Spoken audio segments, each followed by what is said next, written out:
పరిశుద్ధుడైన మా ప్రభా, మీకు స్తోత్రాలు వందనాలు చెల్లించుకుంటున్నాము. మహోన్నతుడా మా ప్రభానే యేసు, మిమ్మల్ని స్తుతిస్తూ ఉన్నామయ్యా. మిమ్మలను స్తుతించుటకును, మిమ్మలను గూర్చి పాడి కీర్తించి ఘనపరచుటకును సహాయం చేయండి. మీ కృపలో మమ్మలను బలపరచమని ప్రార్థన చేస్తూ ఉన్నాము. మీరు మాకు ఇచ్చిన ఈ సమయాన్ని బట్టి మీకే స్తోత్రాలు వందనాలు చెల్లిస్తూ ఉన్నాము. కృపామయుడా, దయా సత్య సంపూర్ణుడా, మీకే స్తోత్రాలు వందనాలు చెల్లిస్తూ ఉన్నాము. మీరు ఈ ఆరాధనకు అధ్యక్షత వహించండి. మా అంతరంగములను మీరు కనికరించండి, మా అంతరంగములను మీరు బలపరచండి. మీ ఆత్మశక్తిని, ఆత్మ పట్టుదలను మాకు మీరు దయచేయండి. ఈ ఆవరణమంతా మీ సన్నిధితో నింపండి ప్రభా. పాటలు పాడుచుండగా ఆ పాటల ద్వారా దేవుని యొక్క ఆత్మ మమ్మలను బలపరచునట్లుగాను, మిమ్మలను మహిమపరచువారముగా చేయండి ప్రభా. అలాగే మాలో ఉన్నటువంటి నిర్లక్ష్యము, నిర్లిప్తత సంపూర్ణంగా తొలగిపోనట్లుగా చేయండి. దుష్టుని యొక్క ఆటంకములు మాలో కానీ, ఆవరణంలో కానీ, ఎవరిలో ఎక్కడ ఆటంకములు లేకుండా చేయండి ప్రభా. అడ్డుబండయు అడ్డు గోడలను కూలద్రోయమని ప్రార్థన చేస్తూ ఉన్నాము. మిమ్మలను ఘనపరచుటకు మాలో ఉన్న అభ్యంతరములన్నిటినీ మీరు తొలగించండి. పరిశుద్ధాత్ముడా, మీరు మా మధ్య కదలండి. మీ కొరకు మేము మార్గమును సరళము చేయువారముగా చేయండి నాయన. మీరు మా మధ్య సంచరించున్నట్లుగా మా పరిసరాలను, మమ్ములను పరిశుద్ధపరచమని ప్రార్థన చేస్తూ ఉన్నాం. రాజులైన యాజక సమూహముగా మమ్మలను ఇక్కడ చేర్చి మహిమ, ఘనత, ప్రభావాలు మీరే ఆరోపించుకొనమని నజరేయుడైన యేసు నామమున అడిగి వేడుకొనుచున్నాము తండ్రి, ఆమేన్. పాటలు పాడుకుందామండి. దీవించవే సమృద్ధిగా, నీ సాక్షిగా కొనసాగమని, ప్రేమించవే నన్ను ప్రాణంగా, నీ కోసమే నన్ను బ్రతకమని, దారులలో ఎడారులలో సెలయేరులై ప్రవహించుమయా, చీకటిలో కారు చీకటిలో అగ్ని స్తంభమై నన్ను నడుపుమయా, దీవించవే సమృద్ధిగా, నీ సాక్షిగా కొనసాగమని, ప్రేమించవే నన్ను ప్రాణంగా, నీ కోసమే నన్ను బ్రతకమని, నువ్వే లేకుండా నేనుండలేను యేసయ్యా, నీ ప్రేమే లేకుండా జీవించలేను నేనయ్యా. నా ఒంటరి పయనంలో నా జంటగా నిలిచావే, నే నడిచే దారుల్లో నా తోడయ్యున్నావే. నా ఒంటరి పయనంలో నా జంటగా నిలిచావే, నే నడిచే దారుల్లో నా తోడయ్యున్నావే. ఊహలలో నా ఊసులలో నా ధ్యాస బాసవైనావే, శుద్ధతలో పరిశుద్ధతలో నీను పోలి నన్నిలా సాగమని, దీవించవే సమృద్ధిగా, నీ సాక్షిగా కొనసాగమని, ప్రేమించవే నన్ను ప్రాణంగా, నీ కోసమే నన్ను బ్రతకమని, కొలతే లేదయ్యా నీ జాలి నాపై యేసయ్యా, కొరతే లేదయ్యా సమృద్ధి జీవం నీవయ్యా. నా కన్నీరంతా తుడిచావే కన్న తల్లిలా, కొదువంతా తీర్చావే కన్న తండ్రిలా,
తుడిచావే సమృద్ధిగా నీ సాక్షిగా కొనసాగమని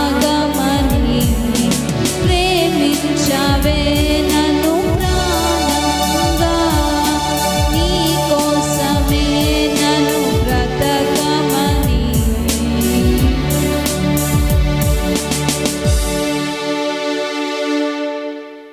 మహోన్నతుడా, మహాగణుడా, మా ప్రభువైన యేసు మిమ్మల్ని స్తుతిస్తూ ఉన్నాము. మీ సన్నిధానంలోనికి వచ్చినాము, పాటలతో మిమ్మల్ని స్తుతించాము. మీ వాక్యము దగ్గరకు వస్తూ ఉన్నాము. మీ వాక్యము ద్వారా మాతో మాట్లాడండి. మీ ఆత్మ తాకుదల మాకివ్వండి. మీ మాటలు మాకు అనుగ్రహించండి. ప్రభువైన యేసు మీకు స్తోత్రాలు, మీకు వందనాలు చెల్లిస్తున్నాము. మా మనస్సులను మీ వైపు ఆకర్షించుకోండి. మా హృదయాలు మీకు లోబడినట్లుగా చేయండి. మీ వాక్యము ద్వారా పరలోకపు మన్నాను మాకు అనుగ్రహించమని నజరేయుడైన యేసు నామమున అడిగి వేడుకొనుచున్నాము తండ్రి, ఆమేన్. మంచిది పిల్లరా, దేవుని వాక్యములో నుండి పరమగీతము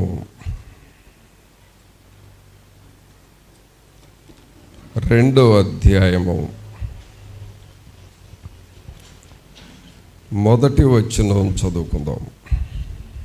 నేను షారోను పొలములో పూయు పుష్పం వంటి దానను. నేను షారోను పొలములో పూయు పుష్పము వంటి దానను. లోయలలో పుట్టు పద్మం వంటి దానను. లోయలలో పుట్టు పద్మము వంటి దానను. క్లియరా? మనం ఈ పరమగీతము అనే గ్రంథాన్ని గత వారము మీకు కొంచెం ఇంట్రడక్షన్ లాగా చెప్పాను. తరువాత ఆయన మనకు ప్రాణప్రియుడు అవుతాడు అని, ఆ ప్రాణప్రియుని మనం వెదకాలి, ఆయనను మనం గట్టిగా పట్టుకోవాలి అని గత వారం మనం నేర్చుకున్నాం. అయితే ఈ వారం మనం నేర్చుకోబోయే అంశం ఏంటంటే, 1వ వచనం నేర్చుకుందాం. అందరం చదువుదాం. అందరూ చదవండి. నేను షారోను పొలములో పూయు పుష్పము వంటి దానను, లోయలలో పుట్టు పద్మము వంటి దానను. ఈ పరమగీతము మనం చదువుతుంటే మనకు ఏమిటా ఈ భాష అన్నట్లుగా ఉంటుంది. ఎందుకంటే ఇది ఆత్మీయముగా చాలా లోతైన విషయాలు ఉంటాయి. అందువలన ఒక్కొక్క వచనమును మనం ధ్యానం చేయగలిగితే చాలా సంఘానికి, అలాగే యేసుక్రీస్తు ప్రభువుకి మధ్య ఉండే ఆ స్నేహ బంధం, ఆ ఆత్మీయ బంధము చాలా డీటెయిల్డ్గా పరమగీతములో ఉంటుంది. అయితే ఇప్పుడు మనం ఫోకస్ చేసే విషయం ఏంటంటే, ఇక్కడ షారోను పొలము అనే మాట ఉంటా ఉంది. ఏం పొలం అండి అది? షారోను పొలం. తర్వాత ఈ పొలము అనే మాట చెప్పగానే సహజంగా గ్రామాల్లో పొలాలు ఉంటాయి ఎక్కువగా. ఆ పొలాల్లో తూర్పు దిక్కులో ఉంటే తూర్పు పొలం అంటారు, పడమర దిక్కులో ఉంటే పడమర పొలం అంటారు. ఆ దిక్కులను బట్టి ఆ పొలాన్ని పిలుస్తాం. తర్వాత పంటలు పండితే, అనగా వరి, కందులు,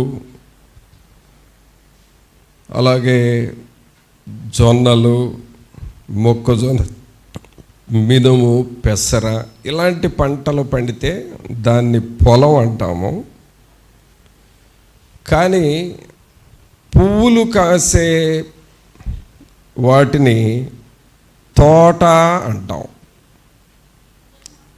పూల తోట అంటాము. సహజంగా కొన్ని ఏరియాలకు వెళితే పూల తోటలు ఉంటాయి.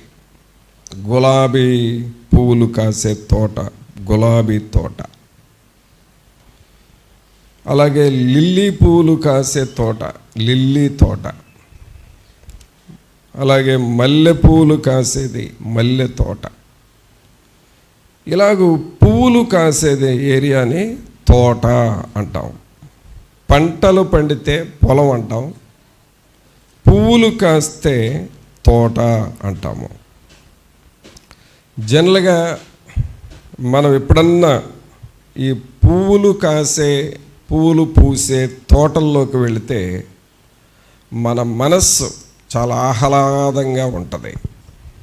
ఎంత బరువు భారంగా నీవున్నా ఆ తోటల్లో తిరిగినప్పుడు,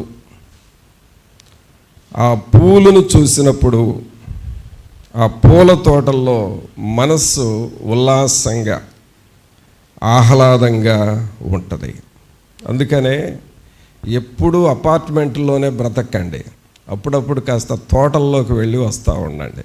ఇది చాలా అవసరం, అది ఆరోగ్యం కూడా. కాబట్టి ఈ పూల తోటల్లోనికి అప్పుడప్పుడు, ఆ గార్డెన్స్లోనికి మనం వెళుతూ ఉండాలి. అయితే దేవుని చిత్తం అయితే ఒక టూర్ వేద్దాము అలాంటి గార్డెన్స్ చూసుకొని. అయితే బైబిల్లో ఈరోజు కొన్ని గార్డెన్స్, కొన్ని తోటలు ఉన్నాయి. ఆ తోటల్లోనికి మిమ్మల్ని తీసుకొని వెళ్తాను ఈరోజు. మొదటి వచనం చదవండి. నేను షారోను పొలములో పూయు పుష్పము వంటి దానను, లోయలలో పుట్టు పద్మము వంటి దానను. షారోను అనేటటువంటిది ఒక తోట. ఎందుకు తోట అంటున్నామంటే అక్కడ పూయు పుష్పము వంటి దానను అని ఉన్నది. అనగా సంఘము, నేను ఒక షారోను పొలములో పూయు పుష్పము వంటి దానను. అనగా షారోను అనేది ఒక వనము, ఒక తోట. షారోను వనము లేక షారోను తోట అంటాం. అయితే పిల్లరా, ఎందుకు ఈ పొలాలను గూర్చి బైబిల్లో ఉన్నది, ఎందుకు ఈ తోటను గూర్చి బైబిల్లో రాయబడి ఉంది అని చూస్తే, బైబిల్లో ఉన్న ప్రతి పదము కూడా చాలా ప్రాముఖ్యమైనది. మనం ఏది కూడా ఏముందలే అనుకోవటానికి వీల్లేదండి. ఏముందలే అని అనుకోకూడదు. ప్రతి పదాన్ని కూడా మనం గ్రహించాలి, అర్థం చేసుకోవాలి.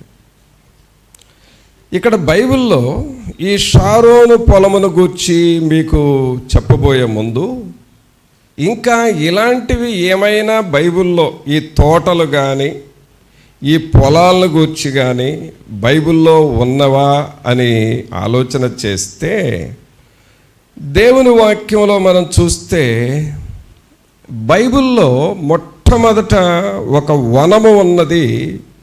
ఆ వనము ఏదేను వనము. ఏ వనం అండి అది? ఏదేను వనం, అనగా ఏదేను తోట అంటాము. ఏమిటో ఆ తోటను గురించి చూద్దాం. ఆదికాండం తీయండి. ఆదికాండము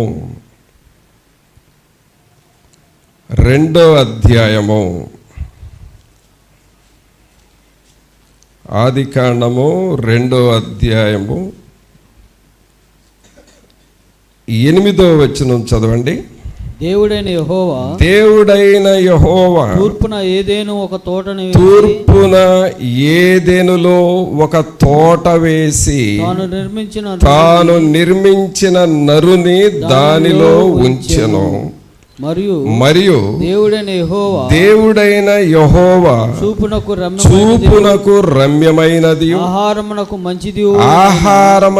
మంచిదియునైన ప్రతి వృక్షమును ఆ తోట మధ్యను జీవవృక్షమును మంచి చెడ్డల తెలివినిచ్చు వృక్షమును నేల నుండి మొలిపించెను. మరియు ఆ తోటను తడుపుటకు ఏదెనులో నుండి ఒక నది బయలుదేరి అక్కడ నుండి చీలిపోయి 4 శాఖలాయను. తర్వాత 16వ వచనంలో చూస్తే మరియు దేవుడైన యెహోవా 15 కూడా మరియు దేవుడైన యెహోవా నరుని తీసుకొని ఏదెను తోటను సేద్యపరచుటకును దాని కాచుటకును దానిలో ఉంచెను. మరియు దేవుడైన యెహోవా ఈ తోటలోనున్న ప్రతి వృక్ష ఫలములను నీవు నిరభ్యంతరంగా తినవచ్చును. అయితే మంచి చెడ్డల తెలివినిచ్చు వృక్ష ఫలములను తినకూడదు. నీవు వాటిని తినుదినమున నిశ్చయముగా చచ్చెదవని నరునికి ఆజ్ఞాపించెను. ప్రభునందులారా, ఇక్కడ మనం చూస్తే దేవుడు ఒక తోటకు, ఒక పూల తోటకు కానీ కాయలు కాసే తోటకు కానీ అలాగే పండ్లు పండే పొలానికి కానీ చాలా ప్రాముఖ్యత ఇచ్చినట్లుగా మనం బైబిల్లో చూస్తున్నాం. బైబిల్లో ఆదికాండము మొదటి గ్రంథం, ఈ మొదటి గ్రంథంలోనే ఆ 2వ అధ్యాయంలోనే 4వ వచనం నుండి దాదాపు 17వ వచనం వరకు అంతా ఒక పొలాన్ని గూర్చి, ఒక తోటను గూర్చి రాయబడి ఉన్నది. తోట అనగానే అక్కడ కొన్ని చెట్లు ఉంటాయి. ఆ చెట్లకు కొమ్మలు, ఆకులు, అలాగే పుష్పాలు, అలాగే కాయలు ఇవన్నీ ఉంటాయి. అది తోట. అయితే ఈ తోట ఏదేను తోట. ఏ తోట అండి ఇది? ఏదేను తోట. జనరల్గా ఈ ఏదేను తోటలో ఆదాము అవ్వలు ఉన్నారు అని మ్యారేజ్లకు వెళ్ళినప్పుడు మెసేజ్లు వింటాం. కానీ ఈరోజు మనం ఇంకొక డిఫరెంట్ యాంగిల్లో అది మన ఆత్మీయ జీవితానికి అప్లై చేసుకుంటా వాక్యం విందాం. అయితే ఈ తోటలో ఎవరెవరు ఉన్నారు అనంటే చెట్లు ఉన్నాయి, చెట్ల నీడ ఉన్నది, ఆ చెట్లకు కాసే పువ్వులు ఉన్నాయి, ఆ చెట్లకు కాసే పండ్లు, ఫ్రూట్స్ ఉన్నాయి. తర్వాత ఈ ఏదేను మనము ఏంటంటే మన ప్రాంతాల్లో బొప్పాయి తోటలు ఉంటాయి, జామ తోటలు ఉంటాయి, సపోటా తోటలు ఉంటాయి, కొబ్బరి తోటలు ఉంటాయి. కానీ ఒక తోటలో ఒకే టైప్ ఆఫ్ ట్రీస్ ఉంటాయి.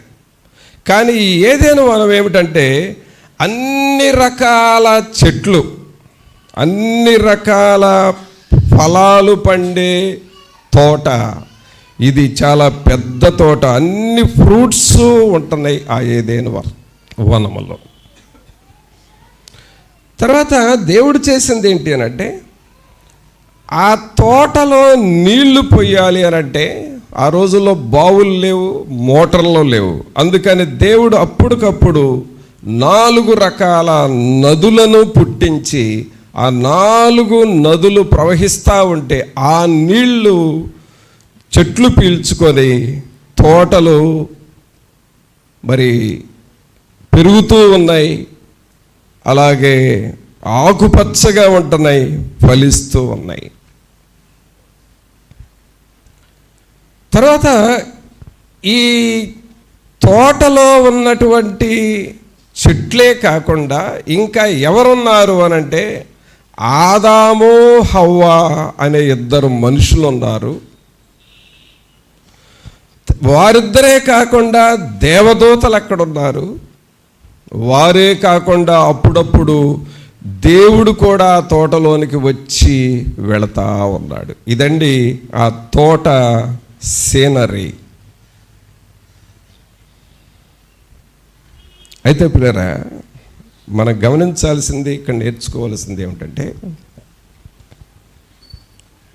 ఒక చిన్న కండిషన్ పెట్టాడు.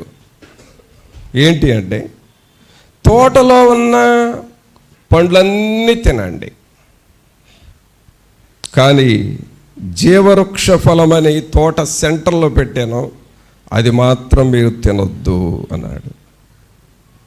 ఆ సలహా ఏమిటి అంటే, వారి క్షేమము కొరకైనా ఇవ్వబడిన సలహా.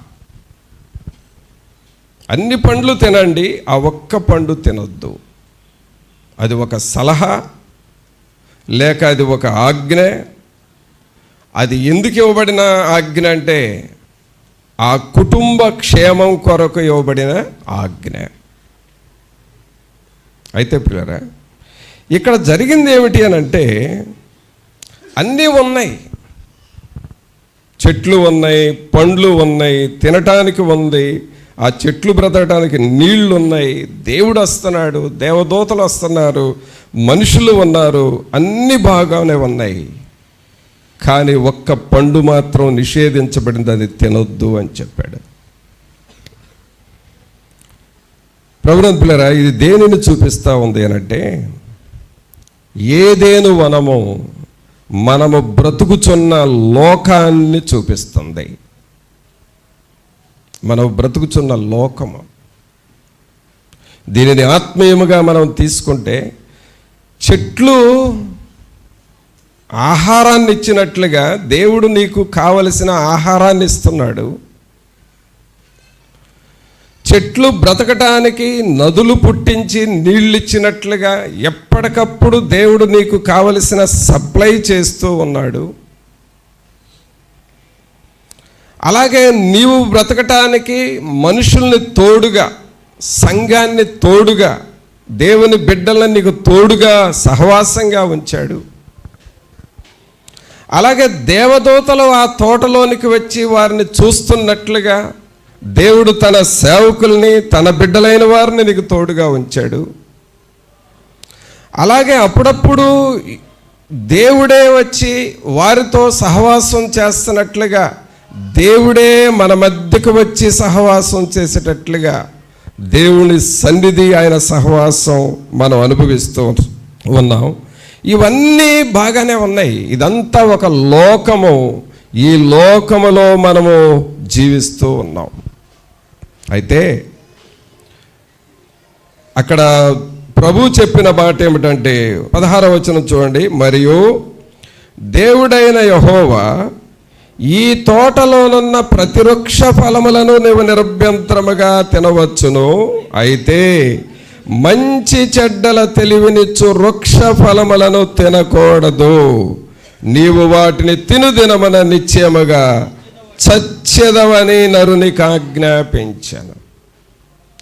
దేవుడు ఆ మనుషుల్ని ఆ తోటలో పెట్టింది ఎందుకంటే బ్రతకమని దేవుడు పెట్టాడు. దేవుడు తినవద్దు అన్నది తినటం అంటూ జరిగితే నువ్వు చచ్చిపోతావని కూడా వార్నింగ్ ఇచ్చాడు. పిల్లరా, ఇది దేనిని చూపిస్తూ ఉందంటే, ఈ లోకములో మనం ఎలాగూ బ్రతకాలి అనేది ఏదేను వనము, ఏదేను తోటను గూర్చి మనం నేర్చుకుంటూ ఉన్నాం. దేవుడు నిన్ను ఈ లోకములో పెట్టాడు. ఈ లోకములో నీకు కావలసిన అన్ని ఏర్పాట్లు చేస్తున్నాడు.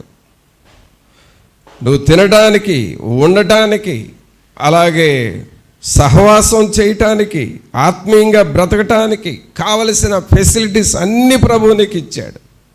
వ్యాపారాన్ని ఇచ్చాడు, జాబ్ ఇచ్చాడు, ఎడ్యుకేషన్ ఇచ్చాడు, ఇల్లు ఇచ్చాడు. ఈ లోకములో నువ్వు తినడానికి, త్రాగటానికి అన్నీ ఇచ్చాడు. ఆత్మీయంగా బ్రతకటానికి సంఘాన్ని ఇచ్చాడు. నీకు దినదినం నేర్పటానికి, నీ కొరకు ప్రార్థన చేయడానికి సేవకులను ఇచ్చాడు. ఇలాగ అన్ని ప్రభువు మనకు చేశాడు. ఈ ఏదేను వనములో మనము జీవిస్తూ ఉన్నాం. అయితే ఈ ఏదేను వనములో ఉంటూ చూడకూడనిది ఒకటి, తినకూడనిది ఒకటి ఉన్నది. దాని దగ్గరకు వెళ్ళి అది తినటం జరిగింది. ఈ లోకంలో కూడా అన్నీ మనం చేయొచ్చు, కానీ ఒక్క పండు దగ్గరకు మనం వెళ్ళకూడదు, ఒక్క చెట్టు దగ్గరకు మనం వెళ్ళకూడదు, ఒక్క పండును మనం తినకూడదు. అది ఏమిటి అని అంటే, లోకములో పాపము దగ్గరకు మనం వెళ్ళకూడదు. ఇంకా లోకంలో నువ్వు ఏదన్నా చెయ్యి, నువ్వు వ్యాపారం చేసుకో, జాబ్ చేసుకో, ఫ్యామిలీ లైఫ్లో ఉండు, సంఘ జీవితంలో ఉండు, నువ్వు బ్రతుకుదెరువు కొరకు ఎన్ని పనులన్నా చేసుకో, దేవుడు వాటిని ఆశీర్వదిస్తాడు. కానీ నీవు బ్రతికినంత కాలంలో ఒక్క పని నువ్వు చేయకూడదు. అదేమిటంటే పాపము దగ్గరకు నువ్వు వెళ్ళకూడదు.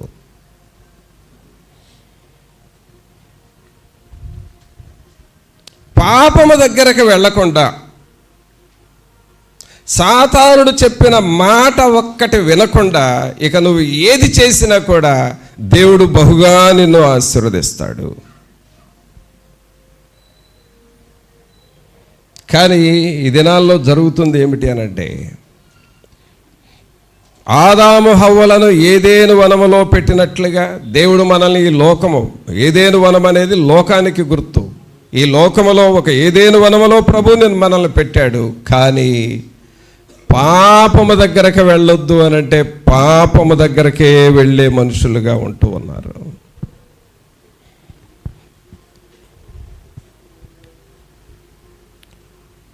ఏది చేయొద్దన్నాడో ప్రభు అదే చేయటం, ఎక్కడికి వెళ్ళొద్దన్నాడో ప్రభు అక్కడికే వెళ్ళటం.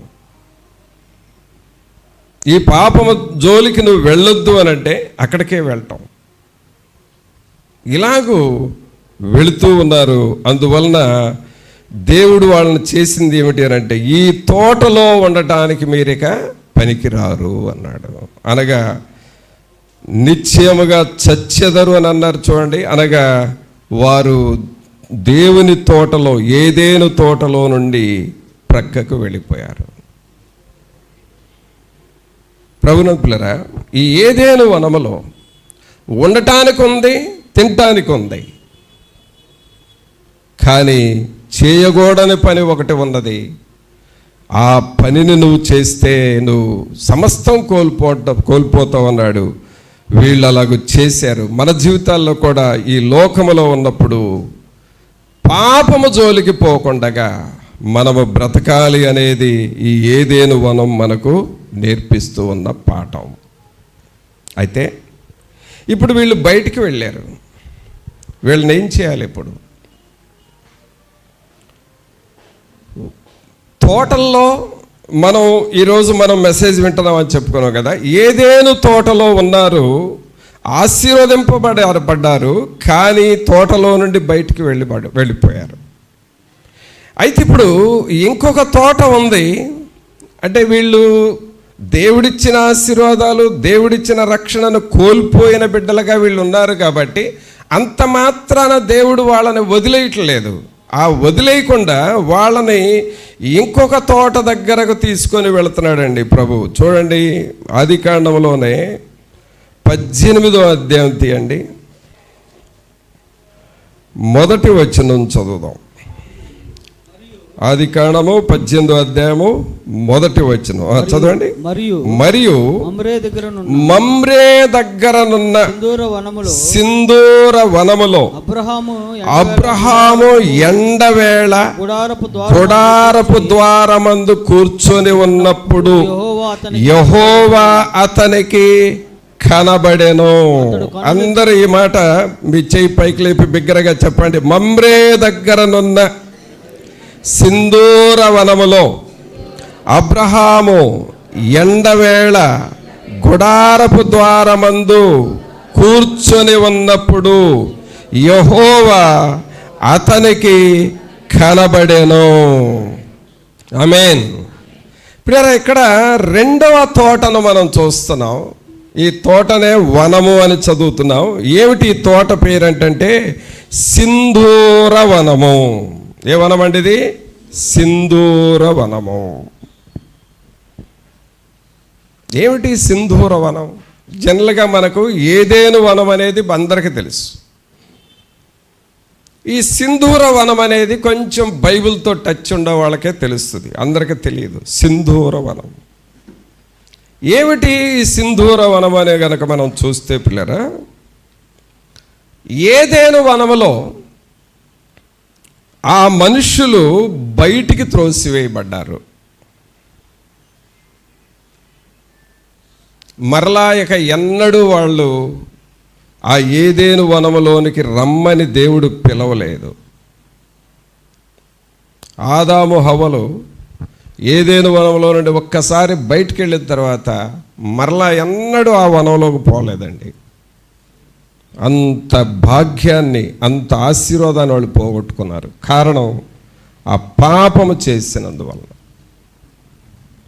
ప్రభువుని పిల్లరా, పాపము వైపుకు మనం తిరిగితే, పాపము వైపుకు గనక మనం లొంగితే చాలా ఆశీర్వాదం పోతుంది మనకు తెలియకుండానే. మన ఇంట్లో కానీ, మన ఫైనాన్షియల్ మ్యాటర్స్లో కానీ, మన ఆరోగ్య విషయాల్లో కానీ, అలాగే మన పిల్లల విషయాల్లో చాలా బ్లెస్సింగ్ పోతుంది.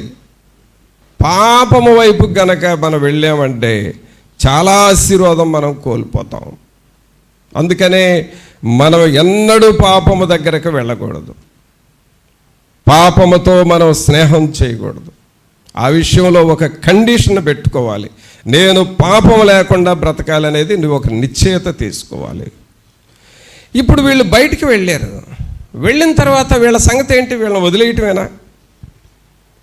ఆదాము హవ్వలో త్రోసివేయబడ్డారు, బయటికి వెళ్ళారు, ఇక వాళ్ళని వదిలేయటమేనా అని అంటే దేవుడు అలాగ వదిలేయటానికి ఇష్టపడ్డాడండి. ఒకవేళ నువ్వు పాపం చేసినా, ఒకవేళ దేవునికి వ్యతిరేకమైన పనులు నువ్వు చేసినా నిన్ను వదిలేయటానికి దేవుడు ఇష్టపడడు. ఏదైనా వనములో నుండి నువ్వు బయటకు వెళితే నెక్స్ట్ మరొక వనం ఉంది, సింధూర వనము. ఏ వనం అండి అది? సింధూర వనము. ఏమిటి సింధూర వనం అని చూస్తే సింధూర, మనకు అక్కడక్కడ కొంతమంది పేర్లు సింధు అని పెడతారు. నీ పేరేంటి అని అంటే సింధు అంటారు. సింధూర అంటే అర్థం ఏంటంటే ఎర్రని అని అర్థము. Red colour, red colour. సింధూర ఎరుపు. ఈ ఎరుపు దేనికి గుర్తుగా ఉంది అనంటే యేసుక్రీస్తు యొక్క రక్తమునకు గుర్తుగా ఉన్నది. The colour of blood. సింధూర వనము. అలాగే ఈ ఎరుపు దేనికి గుర్తుగా ఉంది అనంటే ఏదేను వనములో నుండి మనుషుల్ని బయటికి నెట్టేశారు కదా, అనగా ఆశీర్వాదం పోగొట్టుకున్నారు కదా, రక్షణ పోగొట్టుకున్నారు కదా వాళ్ళు. అలాంటి వారికి మరలా తిరిగి యేసుక్రీస్తు యొక్క రక్తమునకు గుర్తుగా ఉన్న సింధూర వనములోనికి రండి అని అంటున్నాడు. అనగా దేవుని రక్షణలోనికి రమ్మని పిలుస్తూ ఉన్నాడు. అనగా యేసుక్రీస్తు ప్రభు యొక్క రక్షణ సింధూర రంగు. అందుకే మనం శ్రమల దినాల్లో సిలువ ధ్యానాన్ని చేసేటప్పుడు ఎక్కడ చూసినా గాయములే, ఎక్కడ చూసినా పచ్చిపుండ్లే. ఆయన రక్తము మరి తల మొదలుకొని అరికాలు వరకు శరీరమంతా కారుతూ ఉన్నది. ప్రక్కలో బళ్ళెపు పోటు. అనగా రక్తమయము, రక్తవర్ణము, రక్తము కారిన దేహము సింధూర వనము. ఈ సింధూర వనము ఆ colour, it is a sacrifice. ఏదైనా వనములో రక్షణను పోగొట్టుకున్నాడు కదా ఆ మనుషుడు. ఆ మనిషిని మరలా ఆయన కలువరి రక్తములో కడిగి శుద్ధీకరించి ఆ వ్యక్తికి రక్షణ ఇవ్వాలి అనేది దేవుని ఉద్దేశం. అందుకనే ఏదేని వనములో నుండి నువ్వు బయటికి వెళితే ఇప్పుడు రెండవదిగా నిన్ను అంటున్నాడు, సింధూర వనములోనికి రా. నా రక్షణలోనికి రా, నేనిచ్చే రక్షణను నువ్వు అంగీకరించు, నా రక్తము చేత నిన్ను కడుగుతా, నా రక్తము చేత నీ పాపాలు కడుగుతా, నా యొక్క రక్త వర్ణము కలిగిన వస్త్రాలను నీకు తొడుగుతూ ఉంటాను. కాబట్టి ఆ సింధూర వనములోనికి రమ్మని పిలుస్తూ ఉన్నాడు. రక్షణ మనకిక్కడ కనబడతా ఉంది. తర్వాత ఇక్కడ ఈ సింధూర వనము దగ్గర జరిగే మరొక పని ఏమిటంటే, మొదటి వచనంలో చూద్దాం. మమ్రే దగ్గరనున్న సింధూర వనములో అబ్రహాము ఎండవేళ గుడారపు ద్వారమందు కూర్చొని ఉన్నప్పుడు యెహోవా అతనికి కనబడెను. ఆ సింధూర వనము దగ్గర ఏమవుతుంది అని అంటే, యెహోవా కనబడ్డాడు.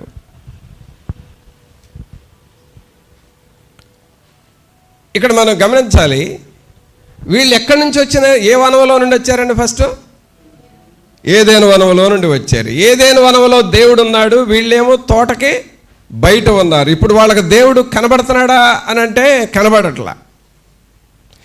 ఏదైనా వనములో దేవుణ్ణి చూచేవారు ఇప్పుడు దేవుణ్ణి చూడకుండా దూరం అయిపోయారు. ఇప్పుడు సింధూర వనములోనికి వస్తే, దేవుడిచ్చే రక్షణ వనములోనికి వస్తే అక్కడ మరలా తిరిగి దేవుడు కనబడతాడు. ఆమేన్, హల్లెలూయా. ఏదైనా వనములో దేవుణ్ణి మిస్ అయ్యారు, ఈ సింధూర వనములో మరలా దేవుణ్ణి చూస్తున్నారు. ప్రభునందు పిల్లరా, నీకు ఉన్న నిరీక్షణ ఏమిటంటే, ఒక పాపము చేసి నువ్వు దేవుణ్ణి మిస్ అయినా సరే మరలా నిన్ను సింధూర వనములోనికి తీసుకొని వచ్చినప్పుడు దేవుడు నీకు ప్రత్యక్షం అవుతాడు, దేవుడు నీకు కనబడతాడు, దేవుడు నిన్ను క్షమిస్తాడు, మరలా తిరిగి దేవుడు నిన్ను దీవిస్తాడు, మరలా తిరిగి ప్రభువు నీకు కనబడి ఆయన నీతో సహవాసం చేస్తూ ఉంటాడు. అందుకనే ఒక స్టెప్లో మనం ఫెయిల్ అయితే ఇంకొక స్టెప్లో దేవుని మనం పట్టుకోవాలి. ఇక్కడ దేవుని యొక్క ప్రత్యక్షతను మనము చూస్తూ ఉన్నాం. అందుకనే మొదట వచ్చిన అందరం చదవండి. మరియు మమ్రే దగ్గరనున్న సింధూర వనములో అబ్రహాము ఎండవేళ గుడారపు ద్వారమందు కూర్చొని ఉన్నప్పుడు యెహోవా అతనికి కనబడెను. అక్కడ ఎవరు కనబడ్డారంటే, యెహోవా దేవుడు వారికి కనబడ్డాడు. అనగా రక్షణ పొందటమే కాదు, దేవుడు కనబడుతున్నాడు. అనగా అనగా యెహోవా దేవుడు సింధూర వనములోనికి వస్తూ ఉన్నాడు. ఆయన బిడ్డలు ఫస్ట్ ఎక్కడున్నారు? ఏదైనా వనంలో ఉన్నారు. ఇప్పుడేమయ్యారు? ఏదైనా వనంలో నుండి బయటికి వెళ్ళారు. ఇప్పుడు ఆ బిడ్డలను కలుసుకోవడానికి దేవుడు మరలా సింధూర వనములోనికి వచ్చి వాళ్లకు కనబడతా ఉన్నాడు. ఈ అబ్రహాం అంటే ఎవరండి? ఆదాము అవ్వల సంతానంలో నుండి వచ్చిన వ్యక్తే కదా, ఆ సంతానమే కదా. కావున ప్రభునందులరా, సింధూర వనము ఒకటి రక్షణకు గుర్తు, 2 కల్వరి రక్తమునకు గుర్తు, 3 చేసిన పాపములు క్షమించటానికి గుర్తు, 4 దేవుని ప్రత్యక్షతను పొందటానికి మనం గుర్తుగా ఉన్నది. అందుకనే ఏదేను వనములో నుండి ఒకవేళ అక్కడ స్థానము తప్పిపోతే ఏ వనములోనికి రావాలి? మనం సింధూర వనములోనికి రావాలి. చెప్పండి, ఏదేను వనములో ఒకవేళ తప్పిపోతే ఏ వనములోకి రావాలి మనం? సింధూర వనం. అనగా అక్కడ రక్షణ ఉన్నది, దేవుని క్షమాపణ ఉన్నది, దేవుని ప్రత్యక్షత ఉన్నది, పరిశుద్ధాత్మ దేవుడు మనకు కనబడుతూ ఉన్నాడు. ఆ సింధూర వనములోనికి వచ్చిన వాళ్ళ అనుభవాలు ఎలా ఉంటాయి అంటే, సామెతల గ్రంథం తీయండి. సామెతల గ్రంథము 8వ అధ్యాయము. సామెతల గ్రంథము 8వ అధ్యాయం 31వ వచనం చూద్దాం. ఆయన కలుగజేసిన పరలోకమును బట్టి సంతోషించుచు నరులను చూసి ఆయన నరులను చూచి ఆనందించుచునుంటిని. ప్రభునందులారా, ఇక్కడ మనం ఆయన కలుగజేసిన పరలోకమును బట్టి సంతోషించుచు నరులను చూచి ఆనందించుచునుంటిని అనగా ఇక్కడ పరలోకాన్ని మనం చూస్తూ ఉన్నాం. 18వ అధ్యాయము ఆదికాండం 18:1 సింధూర వనములో యెహోవా అబ్రహాముకు ప్రత్యక్షమై యెహోవా అతనికి కనబడెను అనగా దేవుడు కనబడటం అంటే పరలోకము కనబడింది. పరలోకం కనబడింది. ఆ పరలోకము ఆయనకు కనబడింది కాబట్టి అక్కడ ఏమైంది అనంటే నరులను చూచి ఆనందించుచునుంటిని. దేవుడు వారిని చూచి ఆనందిస్తూ ఉన్నాడు. ఈ సింధూర వనములో దేవుడు మనకు కనబడుతూ ఉంటాడు. దేవుని ఆనందములో మనం ఉంటూ ఉంటాం. పిల్లరా, ఇది ఒక సంఘము. ఈ సంఘములో దేవుడు మనతో ఉన్నాడు. ఆయన కలుగు చేసిన రక్షణ మనకు ఉన్నది. ఆయన కల్వరి శిలువలో కార్చిన రక్తము ఆ ఎరుపు రంగు సింధూర రంగు మన మధ్య ఉన్నది. ఆయన ప్రత్యక్షత మన ఉన్నది. ఇది సింధూర వనము సంఘానికి గుర్తుగా ఉన్నది, అనగా రక్షణ పొందిన వారికి గుర్తుగా ఉన్నది. ఏదేను వనము తప్పిపోయిన వారికి గుర్తుగా ఉన్నది. సింధూర వనము రక్షణ పొందిన వారికి గుర్తుగా ఉన్నది. అందుకే మనము ఈ రక్షణలోనికి మనము వస్తూ ఉండాలి. ఇప్పుడు ఎన్ని తోటలు చెప్పానండి మీకు? ఎన్ని తోటలు చెప్పాను? ఒకటి చెప్పాలి. మొదటి తోట ఏదేను వనం. ఏదేను వనంలో ఏం జరిగింది? అన్నీ ఉన్నాయి, కానీ ఒక్క పని చేయొద్దన్నాడు దేవుడు. ఆ ఒక్కటి చేసినందువలన ఏమైపోయారు? వాళ్ళు బయటికి నెట్టివేయబడ్డారు. ఈ లోకంలో కూడా అన్ని ప్రభు మనకిస్తున్నాడు, ఒక్క పని చేయొద్దు అంటున్నాడు. ఏంటి ఆ పని? పాపం జోలికి వెళ్ళొద్దు అంటున్నాడు. నేను ఆ పాపమే చేస్తాను, నష్టపోయినా పర్వాలేదంటే ఎవరు బాధ్యులు దానికి? కాబట్టి పాపం జోలికి వెళ్ళొద్దాడు. సరే, నువ్వు పాపం జోలికి వెళ్ళేవనుకో, దేవుడు నెట్టేసాడు అనుకో, మళ్ళీ వెంటనే ఏ తోటలోకి తీసుకెళ్తున్నాడు? సింధూర వనంలోకి తీసుకెళ్తున్నాడు. అక్కడ ఏముంది అనంటే రక్షణ ఉన్నది. ఆయనిచ్చే రక్షణ ఫలాలు, రక్షణ జీవితం, అలాగే ప్రభు యొక్క ప్రత్యక్షత, పరలోకాన్ని చూసే అనుభవం, దేవుని బిడ్డలతో ఉండే అనుభవం, మరలా తిరిగి ఏవి పోగొట్టుకున్నావు అవి నీకు దొరుకుతూ ఉంటాయి, అవి నీకు అన్ని సప్లై చేయబడతా ఉంటాయి. పరలోకాన్ని చూస్తావు, దేవుని చూస్తావు. ఇది గొప్ప భాగ్యం అని ఎంచుకొని ఇక్కడ మనం మరి సామెతలు 8:31 చదివినట్లుగా ఆయన కలుగజేసిన పరలోకమును బట్టి సంతోషించుచు నరులను చూచి ఆనందించుచునుంటిని. కాబట్టి ఆ పరలోకాన్ని చూసే భాగ్యాన్ని ప్రభు మనకిస్తున్నాడు. ఇది రెండవ వనము లేక రెండవ తోట. అయితే ప్రియులారా, ఇక మూడవ తోట మీకు చెప్తాను, అదేమిటో చూద్దాం. దేవుని వాక్యంలో ఏదేను వనములో ఒక అనుభవం చూసాం, సింధూర వనములో మరొక అనుభవం చూసాం. ఇక మూడవ తోటలోకి వెళదాం. మత్తయి సువార్త 26వ అధ్యాయము.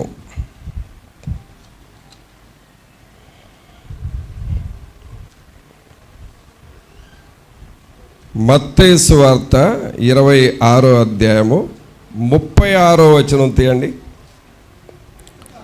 అంతటా యేసు వారితో కూడా గెత్సెమనే అనబడిన చోటికి వచ్చి, నేను అక్కడికి వెళ్ళి ప్రార్థన చేసి వచ్చు వరకు మీరెక్కడ కూర్చుండుడని శిష్యులతో చెప్పి, పేతురును జబదయి 2 కుమారులను వెంటబెట్టుకొని పోయి దుఃఖపడుటకును చింతాక్రాంతుడనగుటకును మొదలు పెట్టెను. దుఃఖపడుటకును చింతాక్రాంతుడగుటకును మొదలు పెట్టెను. అలాగే మార్కు సువార్త 14వ అధ్యాయం తీయండి. మార్కు సువార్త 14వ అధ్యాయము 32వ వచనం చదవండి.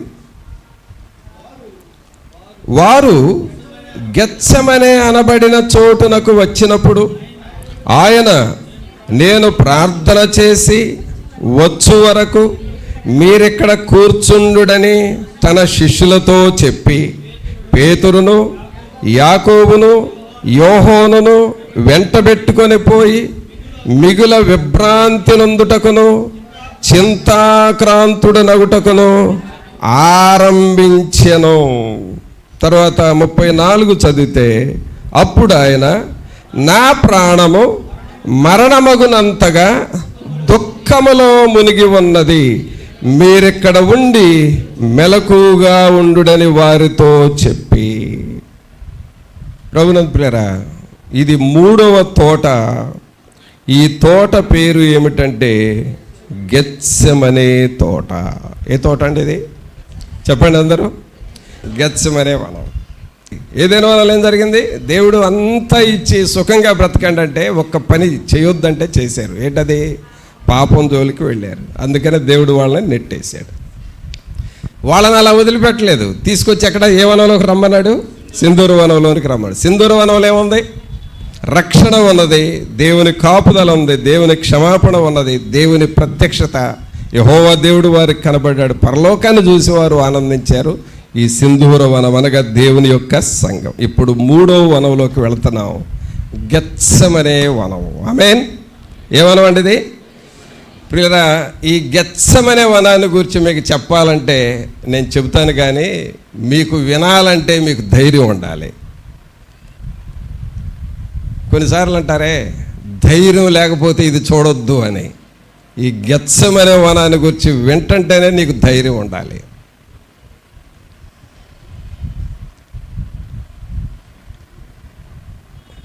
ఏంటి అనంటే, గెత్సెమనే వనంలో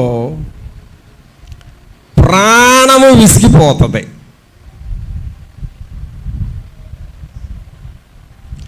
గెత్సెమనే వనంలో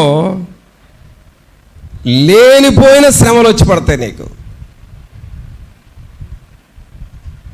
గెత్సెమనే వనంలో కృంగిపోతావు, మూలుగుతావు, బ్రతకాలి అన్న ఆశ కూడా నీకు రాదు.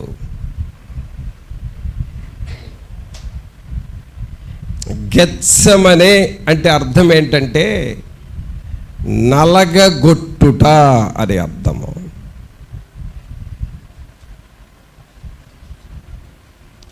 రెండవ అర్థం ఏముందంటే, గెత్సెమనే అంటే నూనె గానుగా అని అర్థము.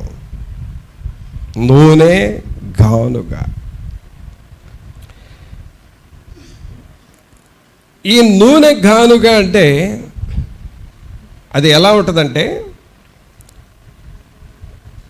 అక్కడ ఒలీవ కాయలు వేస్తారు. ఆ ఒలీవ కాయలు వేసిన తర్వాత అక్కడ బాగా త్రొక్కిస్తారు. బరువైన రాళ్లతో ఆ కాయల్ని త్రొక్కిస్తారు.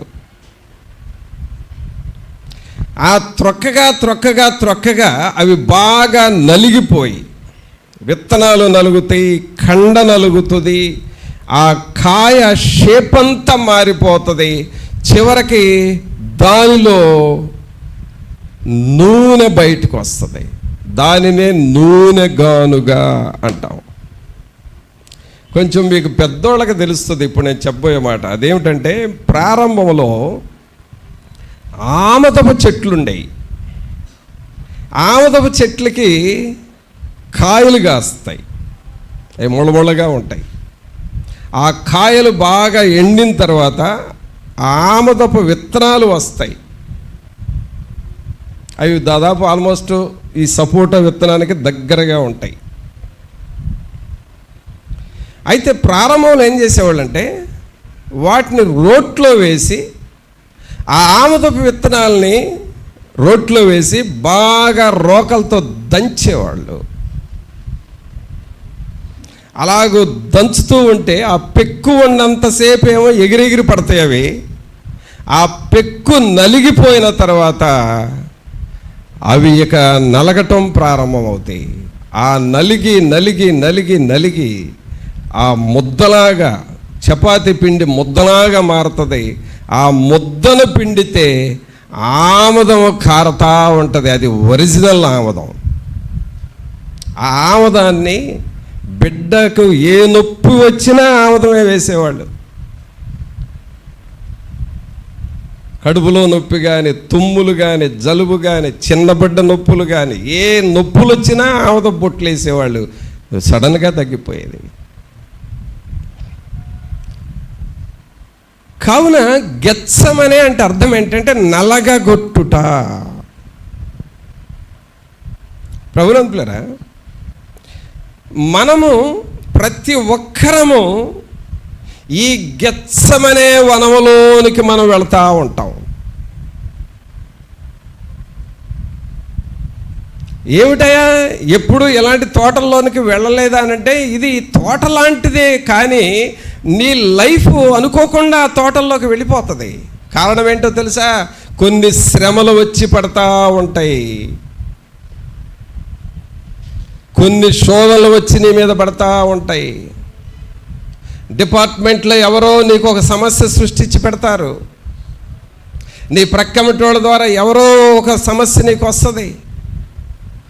అలాగే నీ ఇంటిలో నీ భర్త ద్వారా రావచ్చు, నీ భార్య ద్వారా రావచ్చు, పిల్లల ద్వారా సమస్యలు వస్తాయి. కొన్నిసార్లు నీ అల్లుడి ద్వారా సమస్యలు వస్తాయి, కోడల ద్వారా సమస్యలు వస్తాయి, తోటి అల్లుళ్ళ ద్వారా వస్తాయి, అత్తామామల ద్వారా వస్తాయి, సంఘస్థుల ద్వారా వస్తాయి, సహోదరుల ద్వారా వస్తాయి. నీ ఇంటిలో వాళ్ళు, నీకు ఆప్తులుగా ఉన్నవాళ్ళు ఎవరైనా చనిపోతే కొన్ని సమస్యలు వస్తాయి. కొంతమందిని దూరం అయిపోతే కొన్ని సమస్యలు వస్తాయి. ఈ సమస్యలకు నేను ఒంటరిదాన్ని అయ్యాను, ఒంటరి వాడిని అయ్యాను, ఎవరా ఏమిటా అని చెప్పి నలిగిపోతా ఉంటావు. ఇదే గెత్సమనే వనము.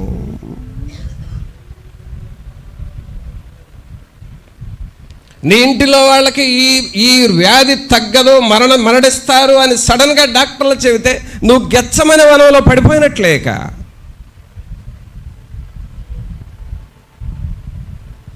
ఆర్థికంగా ఉన్నది అంతా, నీ సమస్యను పోగొట్టుకోసం ఆర్థికంగా అంతా అవచేసుకొని వట్టి చేతులతో మనం మిగిలితే నువ్వు గెత్సమనే వనంలో పడ్డావని అర్థం.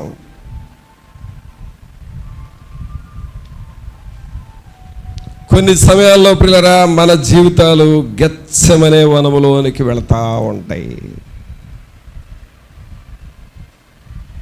వాళ్ళు పాడే పాట ఎలా ఉంటుందంటే, ఎవరు లేక ఒంటరినై అందరికీ దూరమై,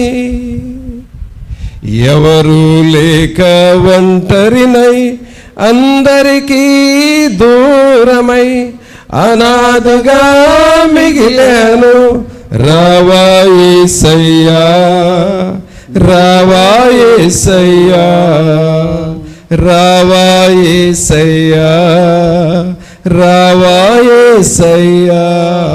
ప్రభునంతులారా, ఈ గెత్సమనే వనంలో నీ మనస్సు నలుగుతుంది, నీ శరీరం నలుగుతుంది, నీ డబ్బు నలిగిపోతుంది, నీ ప్రార్థనా జీవితం నలిగిపోతూ ఉంటుంది, నీ సంతోషం నలిగిపోతుంది. అక్కడ మనం చదివిన వాక్యంలో ఏముంది అని అంటే చూడండి, ఇప్పుడే కదా మనం చదివాం మత్తయి సువార్త 26:36లో, అంతటా యేసు వారితో కూడా గెత్సమనే అనబడిన చోటికి వచ్చి, నేను అక్కడికి వెళ్ళి ప్రార్థన చేసి వచ్చు వరకు మీరిక్కడ కూర్చుండుడని శిష్యులతో చెప్పి, పేతురును జబదయి 2 కుమారులను వెంట పెట్టుకొని పోయి దుఃఖపడుటకును చింతాక్రాంతుడగుటకును మొదలు పెట్టాను. ప్రియరా, గెత్సమనే అనుభవం అంటే ఏంటంటే దుఃఖపడతా ఉంటావు, హ్యాపీగా ఉండలేవు. ఒకవేళ బయట నువ్వు హ్యాపీగా ఉన్నా సరే, ఇంట్లోకి వెళ్ళగానే నీకు బాధలు గుర్తొస్తాయి. ఒకవేళ ఇంట్లో కూడా నువ్వు సంతోషంగా ఉంటే నీ బెడ్రూమ్లో బాధలు గుర్తొస్తాయి, నువ్వు పండుకునేటప్పుడు బాధలు గుర్తొస్తాయి, అప్పుడు నువ్వు ఏడ్చుకుంటా ఉంటావు. ఇదే గెత్సమనే వనము. ప్రతి ఒక్కరూ ఈ గెత్సెమనే వనంలోనికి వెళ్ళాల్సిందేనండి. No one can escape. ఎవరు తప్పుకోలేరు. ప్రతి ఒక్కరూ ఏదో ఒక టైంలో ఈ గెత్సెమనే వనంలోనికి వెళ్ళాల్సిందే.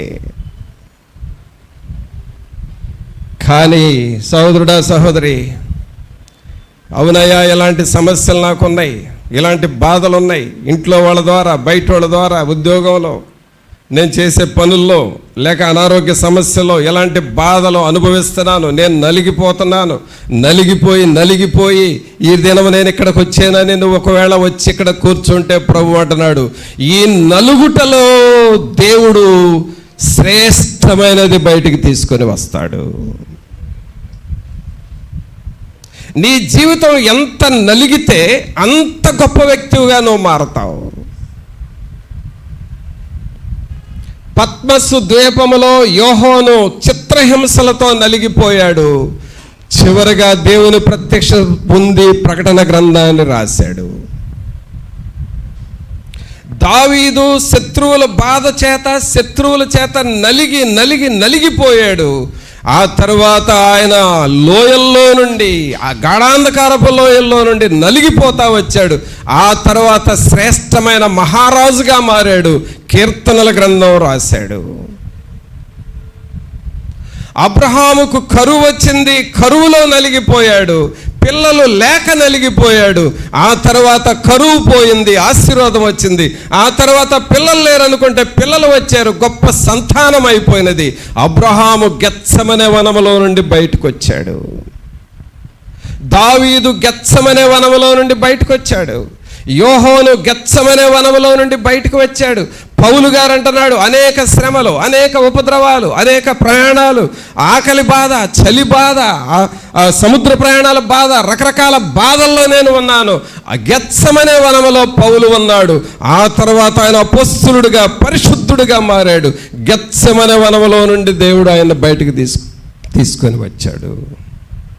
ప్రభునందు పిల్లరా, దేవుడు నిన్ను శ్రమలలోనికి, గెత్సెమనే వనములోనికి తీసుకువెళతాడు. కానీ అక్కడి నుంచి కూడా నిన్ను బయటికి తీసుకొస్తాడు. ఆమేన్. చప్పట్లు కొట్టండి ఒకసారి. యేసయ్యా, ఈ గెత్సెమనే వనములో నుండి నన్ను బయటికి తీసుకురాగలన దేవుడు అని చెప్పు. నీవు నలుగుతూ ఉన్నావే, ఆ నలుగుట ఎందుకయ్యానంటే నిన్ను బయటికి తీసి శ్రేష్టమైన వ్యక్తిగా చేయాలి అని. నీకు ఆర్థిక పరిస్థితులతో నలిగిపోతావా? దేవుడు ఒకానొక దినాన ఆర్థిక పరిస్థితులు మార్చి ఐశ్వర్యములోనికి నిన్ను తీసుకొని వెళతాడు. మానసికంగా దేనికో నలిగిపోతున్నావా? దేనికో భయపడుతున్నావా? ఆ భయములో నుండి దేవుడు నిన్ను బయటికి తీసుకొని వస్తాడు. మనందరికి బాగా తెలిసిన ఒక లేడీ పేరు ఉంది. ఆమె పేరు నయోమి. నయోమి బెత్లెహేములో ఉన్నప్పుడు చాలా బాగుంది. కానీ మోయాబు దేశానికి వెళ్ళిన తర్వాత గెత్సెమనే వనములోకి వెళ్ళిపోయింది ఆమె. భర్త చనిపోయాడు, విధవరాలుగా మారిపోయింది. 2 కొడుకులు ఉండారులే బతుకుదాం అనుకుంటే 2 కొడుకులు చనిపోయారు. దిక్కులేనిదిగా మారిపోయింది. గెత్సెమనే వనములో శ్రమలు అనుభవిస్తూ ఉంది.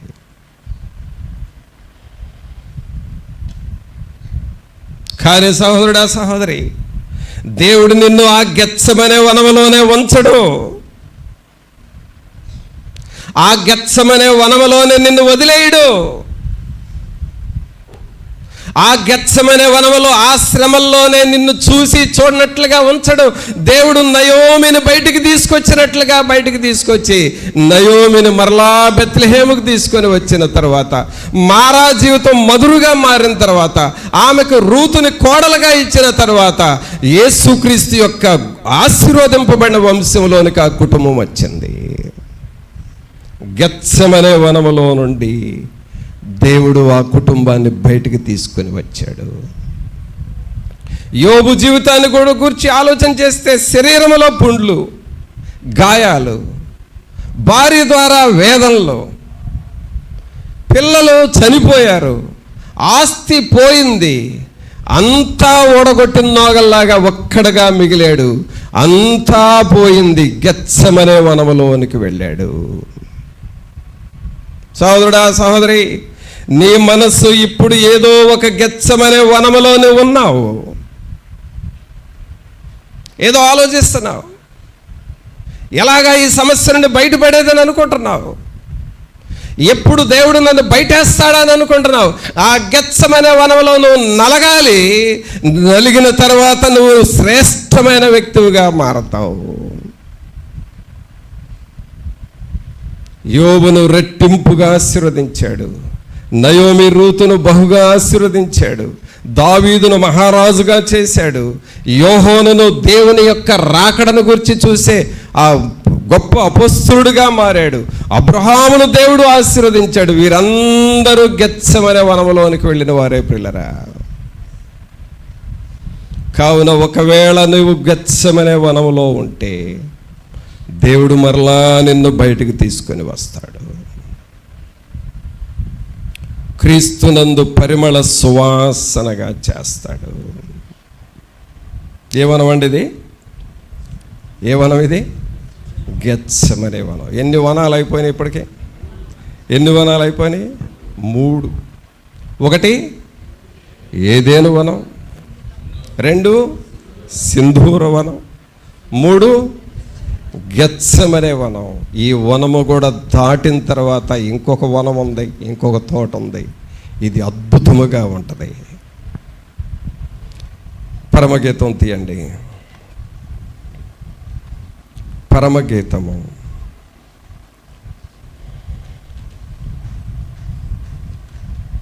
2వ అధ్యాయము.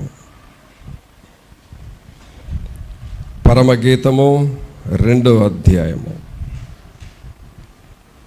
1వ వచనం చదవండి అందరూ. నేను షారోను పొలములో పూయు పుష్పము వంటి దానను, లోయలలో పుట్టు పద్మము వంటి దానను. పిల్లరా, షారోను అంటే వాక్యంలో ఒక అర్థం చూద్దాం. షారోను అంటే ఏంటో చూద్దాం. యెషయా గ్రంథము 65వ అధ్యాయం తీయండి. యెషయా గ్రంథము 65వ అధ్యాయము 10వ వచనం చదవండి. నన్ను గూర్చి విచారణ చేసిన నా ప్రజల నిమిత్తము షారోను గొర్రెల మేత భూమి యగును, ఆకోరు లోయ పశువులు పరుండు స్థలముగా నుండును. ఇక్కడ షారోను గూర్చి రాయబడింది ఏమంటే గొర్రెల మేత భూమి యగును. అందరు చెప్పండి ఆ మాట. షారోను గొర్రెల మేత భూమి యగును. ఈ గొర్రెలు అంటే యేసుక్రీస్తు ప్రభువారు యోహాను సువార్త 10వ అధ్యాయంలో చెబుతాడంటే నా ప్రజలు నా గొర్రెలు అంటాడు. అంటే ఇప్పుడు మనందరము దేవుని గొర్రెలము. ఈ గొర్రెలకు కావలసిన మేత, ఈ గొర్రెలకు కావలసినవన్నీ కూడా ఎక్కడ దొరుకుతాయి అంటే షారోను తోటలో దొరుకుతాయి. ఏ తోట అండి ఇది? షారోను తోట, షారోను పొలము. ప్రభునందు పిల్లరా, ఈ షారోను అనంటే ఫెర్టైల్ ల్యాండ్, ఫలవంతమైన భూమి, సారవంతమైన నేల. ఫలవంతమైన భూమి, సారవంతమైన నేల అనగా ఏదేను వనములో ఆశీర్వాదం పోగొట్టుకున్న వారిని సింధూర వనములోనికి తీసుకొని వచ్చి సింధూర వనములో వారికి రక్షణ ఇచ్చి గెత్సెమనే వనములోనికి తీసుకొని వచ్చి గెత్సెమనే వనములో ఆత్మీయ అనుభవాలు నేర్పి చివరికి వాళ్ళని ఏ వనములోకి తీసుకొస్తున్నాడండి? షారోను వనములో, అనగా ఆశీర్వాదాలు ఉండే స్థలము, దేవునితో ఉండే స్థలము, గొర్రెలు పడుకొని మేత మేసే స్థలము. ఏది నువ్వు పోగొట్టుకున్నావో, ఏది కావాలని కోరుకున్నావో అది దొరికే స్థలము షారోను తోట, షారోను పొలము. ఈ షారోను పొలములో మనం చూస్తే ఏమని చదువుతున్నామండి? మొదట వచ్చిన చదవండి. షారోను పొలములో పూయు పుష్పము వంటి దానను, లోయలలో పుట్టు పద్మము వంటి దానను. పుష్పములు అనగా ఆకర్షణ. పుష్పములలో ఏముంది అనంటే తేనె ఉన్నది, బలమైన ఆహారం ఉన్నది. దేవుని సన్నిధిలో ఆ బలమైన ఆహారం ప్రభువు నీకు పెడుతూ ఉన్నాడు. దేవుని వాక్యమనే ఆహారాన్ని ప్రభువు నీకు ఇస్తున్నాడు, నీవు బ్రతకాలి అని. నీవు ఏదేను వనములో ఏది పోగొట్టుకున్నావో మరలా తిరిగి ఇది షారోను వనములో నీవు అది పొందుకుంటున్నావు. ఈ 4 తోటలు 4 ఆత్మీయ అనుభవాలు. ఈ అనుభవాల్లో ఫైనల్గా దేవుడు మనల్ని తీసుకుని వెళ్ళే తోట షారోను తోట. ఇప్పుడు చెప్పండి, ఏదేను వనములో మనుషులు దేవుని సహవాసం పోగొట్టుకున్నారు. సింధూర వనంలో ఆ సహవాసం మరలా వాళ్ళకి దొరికింది, రక్షణ దొరికింది. ఆ తర్వాత ఎక్కడికి వెళ్ళారు? గెత్సెమనే వనంలోనికి వెళ్ళారు. గెత్సెమనే వనంలో కొన్ని శ్రమలు, ఇబ్బందులు ఉన్నాయి. వాటి ద్వారా దేవుడు అనేక గుణపాఠాలు నీకు నేర్పి నిన్ను ఏ తోటలోకి తీసుకెళ్తున్నాడు? షారోను తోట. షారోను తోటలో దేవుని ఆశీర్వాదాలు మరలా దొరుకుతాయి. హల్లెలూయా. అందరూ చేయి పైకి లేవి చెప్పండి. ఇప్పుడు మనల్ని ఏ తోటలోనికి తీసుకెళ్తున్నాడు? షారోను తోటలో. ఆల్రెడీ షారోను తోటలో ఉంటే పర్వాలేదు. ఒకవేళ నువ్వు గెత్సెమనే తోటలో ఉన్నావు అనుకో, నువ్వేమనాలో తెలుసా? షారోను తోటలోకి నేను వెళతాను అని చెప్పాలి.